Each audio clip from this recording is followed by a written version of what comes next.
नमस्कार साथियों, स्वागत है आप सभी का हमारे यूट्यूब चैनल में एक और नई कहानी के साथ। तो चलिए शुरू करते हैं। आज हम आपको महाभारत से जुड़ी एक घटना बताते हैं जिसमें पांचों पांडवों ने अपने मृत पिता पांडु का मांस खाया था। उन्होंने ऐसा क्यों किया, यह जानने के लिए पहले हमें पांडवों के जन्म के बारे में जानना पड़ेगा। पांडु के 5 पुत्र युधिष्ठिर, भीम, अर्जुन, नकुल और सहदेव थे। इनमें से युधिष्ठिर, भीम और अर्जुन की माता कुंती तथा नकुल और सहदेव की माता माद्री थी। पांडु इन पांचों पुत्रों के पिता थे, पर इनका जन्म पांडु के वीर्य तथा संभोग से नहीं हुआ था, क्योंकि पांडु को श्राप था कि जैसे ही वो संभोग करेगा उसकी मृत्यु हो जाएगी। इसलिए पांडु के आग्रह पर यह पुत्र कुंती और माद्री ने भगवान का आवाहन करके प्राप्त किए थे। जब पांडु की मृत्यु हुई तो उसके मृत शरीर का मांस पांचों भाइयों ने मिल बांटकर खाया था। उन्होंने ऐसा इसलिए किया क्योंकि स्वयं पांडु की ऐसी इच्छा थी, क्योंकि उसके पुत्र उसके वीर्य से पैदा नहीं हुए थे।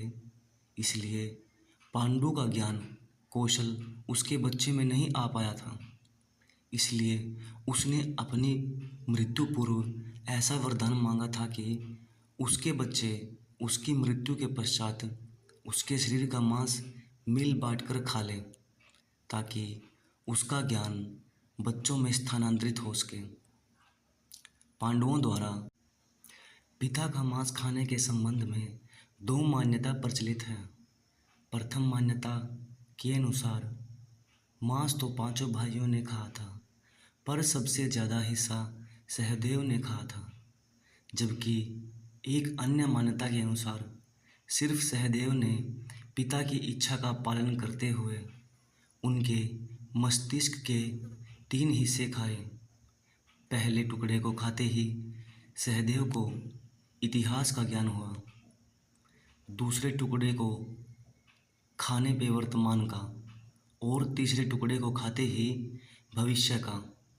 यही कारण था कि सहदेव पांचों भाइयों में सबसे अधिक ज्ञानी था, और इससे उसे भविष्य में होने वाली घटनाओं को देखने की शक्ति मिल गई थी।